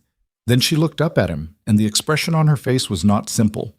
It was not the beginning of something easy or the resolution of something clean. It was the face of a woman who had survived the specific fires she had been put through and had come out of them into this airport, this city, This man who had been taken from her and had spent 4 years becoming someone she would have to learn again. She was willing to learn again. He could see it in her face. Not certainty, not forgiveness, not yet. That would take its own time, and they both knew it, and neither of them was going to pretend otherwise. But willingness. The particular willingness of a person who has decided that what was worth loving before is worth the work of deciding about again. Soul, she said. Soul, he said. She exhaled. One breath, slow and deliberate, the breath of someone setting something down that they have been carrying for a long time. Not everything. Not all of it. But some of it. Enough to walk forward. She walked forward. Months passed. The way months passed when lives were being slowly rebuilt, not in dramatic arcs, but in small accumulated facts. Nyla learned to make tteokbokki with his housekeeper and pronounced it, correctly, far too spicy, but ate 3 portions anyway. Amara took a meeting with a Seoul-based design firm that became a collaboration that became, quietly, the best professional work of her life. Madame Yeon called in November, left a message, called again in December. In January, Amara called her back. He did not know what was said in that conversation. He did not ask. Amara told him only that it had been necessary and that she'd cried in the bathroom afterward, and then made Nyla's favorite dinner and sat on the kitchen floor with her daughter for an hour doing nothing in particular. That was how it went. Not easily. Not without the occasional evening where the weight of what had been taken from them surfaced and had to be sat with. Not fixed, not resolved, just acknowledged, given space, allowed to be what it was. There were conversations that were hard and some that were harder, and a few that were the specific kind of honest that left both of them tired and raw, and somehow, on the other side of it, less burdened. He did not rush her. She had told him to let her watch, and he let her watch, and what she watched was a man learning, slowly, to be present in a life instead of moving through it. It was not a natural thing for him. It required a kind of daily attention that his previous architecture had not been designed for. He was not always good at it. She noticed when he wasn't. She told him. He tried again. That too was how it went. On a Tuesday evening in late spring, in his apartment with the view of Seoul that he had finally started looking at, Nyla fell asleep on the couch between them, with her head on Amar's leg and her feet in Junseo's lap, and the gongi stones scattered across the coffee table where they had been playing, none of them particularly well. He looked at Nyla sleeping. He looked at Amara. She was already looking at him.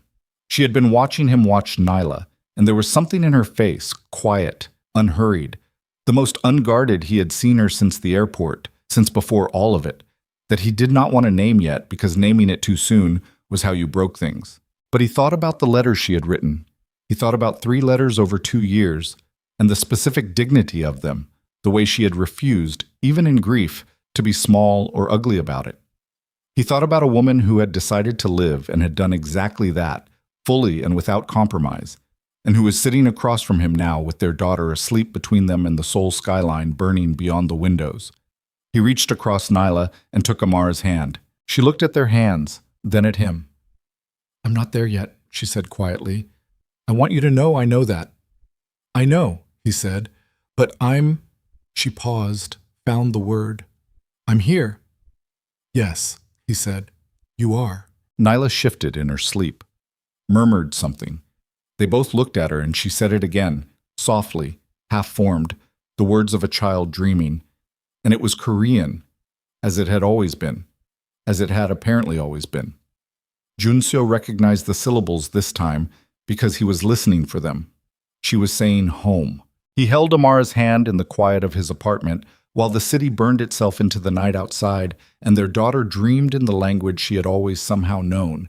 And he thought that this, not the wedding that would come later, not the formal resolution of what had been broken, but this specific, unremarkable Tuesday evening, this particular quality of quiet, this was the thing his mother had tried to take from him. She had almost succeeded. He would spend the rest of his life being grateful she hadn't.